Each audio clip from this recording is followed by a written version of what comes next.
सजात्म स्वरूप परम गुरु शुद्ध चैतन्य स्वामी ने नमः। सुआयरण साधु अरहंत सिद्ध। हमने देखा कि यथार्थ रूप से आचरण करने वाले साधु छठे गुण स्थानवर्ती भावलिंगी मुनि, और यदि उसके थोड़ा नीचे जाएं तो यथार्थ रूप से आचरण करने वाले श्रावक, व्यवहार और निश्चयात्मक। श्रावक श्रद्धावान, विवेकवान और क्रियावान। किसकी श्रद्धा, किसका विवेक और कौन सी क्रिया। अब वापस इसको व्यवहार और निश्चयात्मक लेना है। व्यवहार की अपेक्षा से सब जानते हैं, श्रद्धा की अपेक्षा से पंच परमेष्ठी के श्रद्धा के अलावा कहीं भी श्रद्धा न हो, श्रद्धा से यह सिर न झुके। और इसलिए देव गुरु शास्त्र का यथार्थ रूप समझना, स्वरूप समझना बहुत जरूरी है। किसी भी कपड़े को देखकर या निर्वस्त्र मुनिराज को देखकर सिर्फ सिर झुका लिया और यदि श्रद्धान कर लिया तो अपना श्रद्धान मिथ्या भी हो सकता है। इसलिए यथार्थ श्रद्धान बहुत जरूरी है और उसके लिए समझ बहुत जरूरी है।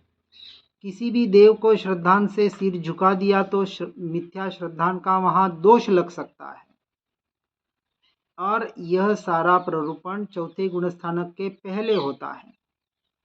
इसलिए पांचवें गुण स्थानवर्ती सच्चा श्रावक व्यवहार की अपेक्षा से 11 प्रतिमाओं के पालन में आगे बढ़ने का प्रयास करेगा और निश्चय की अपेक्षा से बाहर से छूट रहा है। क्यों? अपने स्वरूप और स्वभाव में स्थिर होने के लिए। छठे गुण स्थानक में अंतर्मुहूर्त स्वभाव की स्थिरता, इसका नाम है स्थायी सामायिक।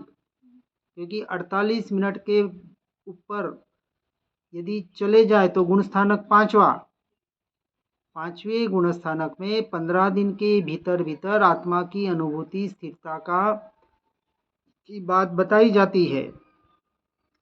निश्चय की अपेक्षा से, चारित्र की अपेक्षा से। यहाँ चारित्र अर्थात आत्मलीनता की, सम्यक चारित्र की बात हो रही है।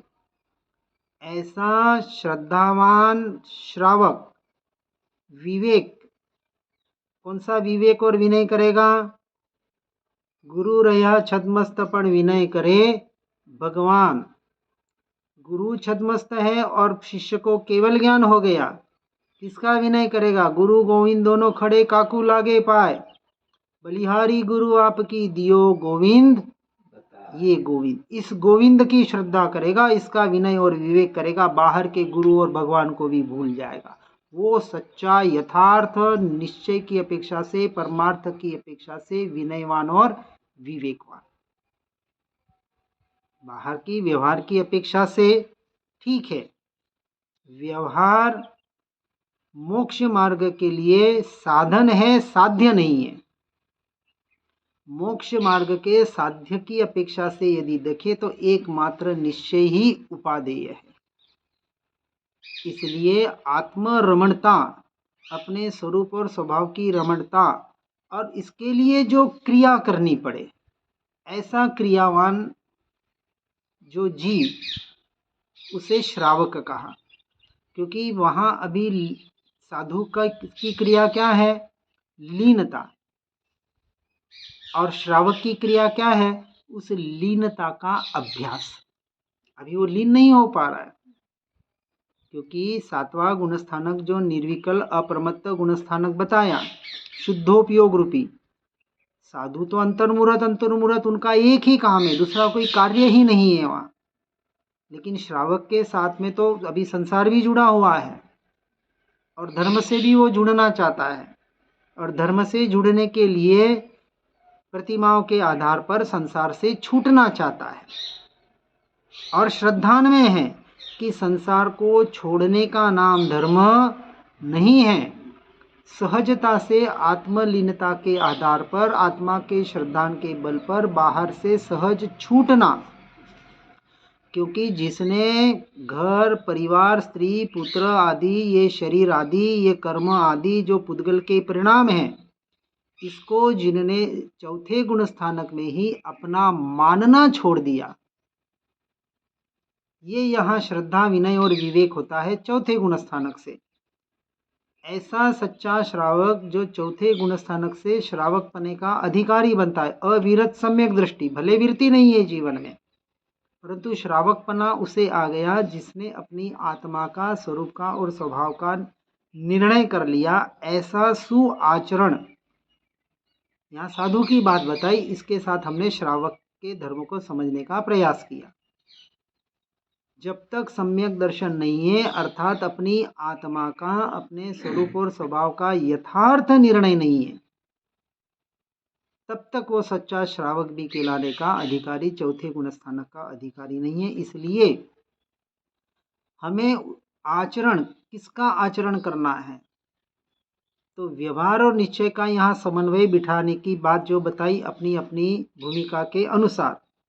इसलिए आगे चौथी गाथा में बताते हैं, इच्छा भोजन जश उत्साह।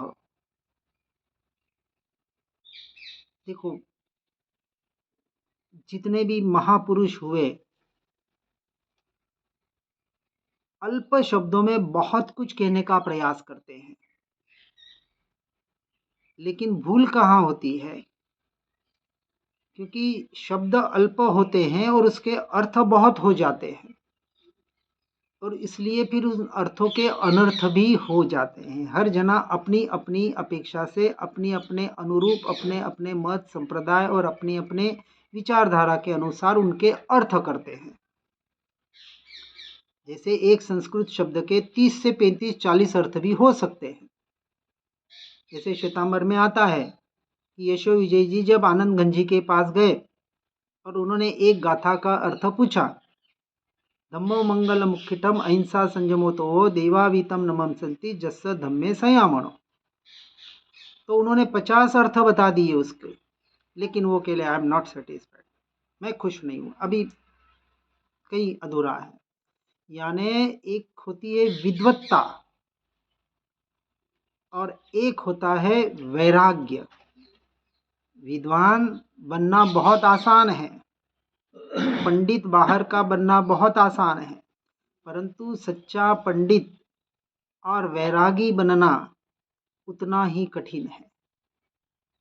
अनादि का संस्कार बाहर का तो पड़ा हुआ है, लेकिन भीतर का जो संस्कार दृढ़ करना था, वो जीव धर्म के मार्ग में आकर भी नहीं कर पाता है। चौथी गाथा में बता रहे कि जो अपनी इच्छा का लोलुपी जीव होता है और अपने इच्छा के अनुरूप भोजन चाहता है और मिल जाता है, तो जैसे उत्साह से ऊपर टूट पड़ता है।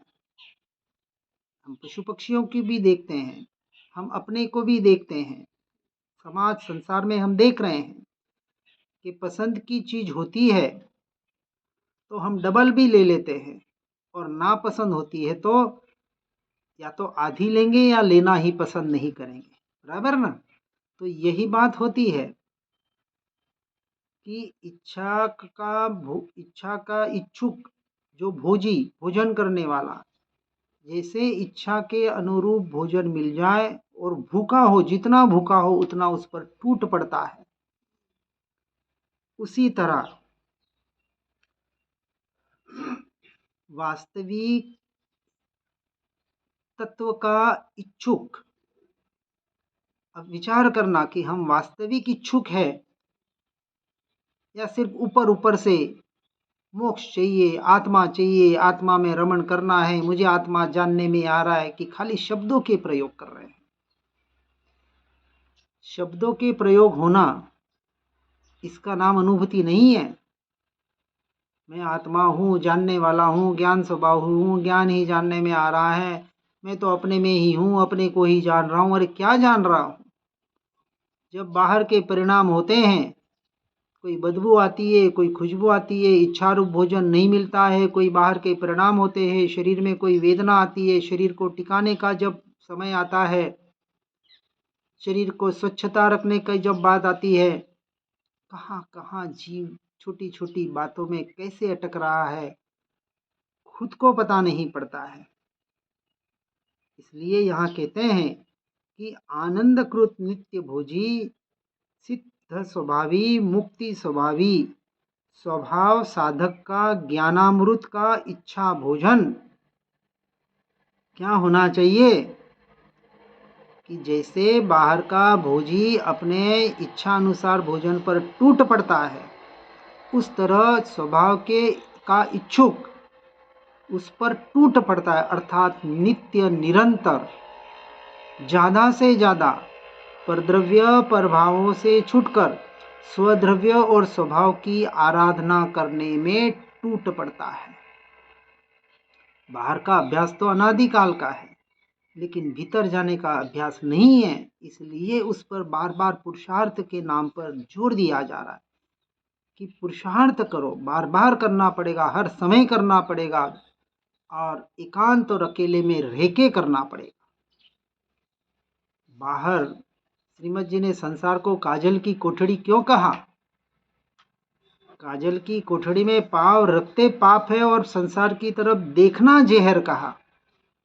संसार में रमणता तो बहुत दूर की बात, और कब कहा? सुबह उठते ही जब तू इस बिस्तर से इस जमीन पर पांव रख रहा है संसार की तरफ, तब हे जीव ऐसा विचार कर, एक बार विचार तो करके उठ कि ये मैं जहाँ जिस संसार में पांव रखने जा रहा हूँ, हर कदम कदम पर पाप और पाप ही भरा हुआ है, दुख और दुख से भरा हुआ, कांटों से भरा हुआ ऐसा यह संसार काजल की कोठड़ी रूप, जहाँ जाए और दाग न लगे।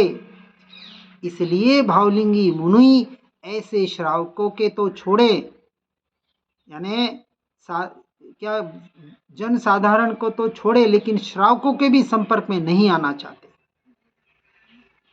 इसलिए एकांत में अकेले में रहकर अपनी आत्मा की आराधना में लीन होते हैं, नहीं तो कहीं न कहीं ऐसा उलझना हो जाता है, और सच्चे साधक कहीं उलझना नहीं चाहते। इसलिए कह रहे हैं कि मुक्ति का साधक, इच्छुक, स्वभाव का साधक अपने इच्छा का भोजन, ऐसा जो ज्ञानामृत का रसपान जो निरंतर करता है, अर्थात जीवन मुक्त सिद्ध सम्यक्त्व की महिमा, और उसके आधार पर उसका जो मानसिक आहार है। अभी सारी साधना पहले गुणस्थानक से लेके छठे गुणस्थानक तक पूरी साधना मानसिक साधना चलती है, क्योंकि वहाँ तक सविकल्प साधना है, तो कहीं न कहीं भावमन का वहाँ उपयोग करना ही पड़ता है। 7वें से और 8वें के ऊपर जब श्रेणी मानते हैं, वहाँ मन अमन की दशा में 100% निर्विकल्प अवस्था में वह जीव आता है, शुद्धोपयोग में आता है। इसलिए जो मानसिक आहार है, आगे आहार की भी दान की महिमा आएगी, उसमें व्यवहार निश्चय की अपेक्षा से समझने का प्रयास करेंगे। ऐसे अपने मानसिक आहार के द्वारा निज महिमा के यशोगान में ऐसा उत्साह लाता है। अब उसका भोजन कौन सा है? ज्ञान स्वभाव की रमणता, इसके अलावा अब उसका कोई भोजन नहीं है। इसलिए मुनिराज नियम लेके निकलते हैं, आहार को निकलते तब कि ऐसा ऐसा इस प्रकार से, जैसे महावीर स्वामी ने चंदनबाला का अभिग्रह किया था, तो ठीक है, उनके उदय था और हमको पता है, पता नहीं हो तो वो अभिग्रह लेना वो नियम, वो विकल्प नहीं है। विकल्प तो पहले सारी साधु की साधना विकल्पात्मक चलेगी ना, तो वहाँ इसलिए कह रहे हैं ना, तो वो विकल्प करना पड़ रहा है। केवल ज्ञान के करीब थे, विकल्पात्मक समाधि में रहते। अब यहाँ अपेक्षा अलग अलग आती है। आहार की जो बात आती है, अब दिगंबर श्वेतांबर में इसका भेद आता है, वो अपना भी विषय नहीं है। यहाँ उस बात की बात कर रहे हैं कि विकल्प आते हैं, उस विकल्प को हेय मानते हैं, और ऐसे नियम लेकर क्यों निकलते हैं कि इस प्रकार का ऐसा ऐसा भोजन मिले, इस प्रकार की घटना हो तो ही उस घर से भोजन लेना, अन्यथा नहीं लेना। और जब भोजन उस विकल्प के आधार पर, उस घटना के आधार पर नहीं मिलता है और उपवास घटित होता है, तो अपने आप को भाग्यशाली मानते हैं कि धन्य है यह घड़ी कि भेदज्ञान करने का अवसर मिला, अपनी आत्मरमणता का में जाने का प्रयास करने का अवसर प्राप्त हुआ, और वहाँ से हटकर सीधे आके ध्यान में अपने स्वरूप और स्वभाव में लीन होते हैं। यह उनकी क्रिया और यह उनका प्रोसेस है। ऐसे मानसिक आहार और निज महिमा के यशोगान के आधार पर सिद्ध सम्यक्ति ऐसा उस पर आचरण करने का प्रयास करता है, और उसी में हमें आगे बढ़ने का प्रयास और पुरुषार्थ करना है। हर जीव सुनकर समझकर इसमें आगे बढ़ने का प्रयास करें। इसी भावना के साथ ओम नमः सिद्धम। जिन वाणी के ज्ञान से हो सम्यक श्रद्धा, हो चारित्र महान उर पाऊं पद निर्वाण। निज निधि निज में बताई, यह अनंत उपकार है उसके लिए। जिन वाणी माँ को वंदना शतवार है, वंदना शतवार है।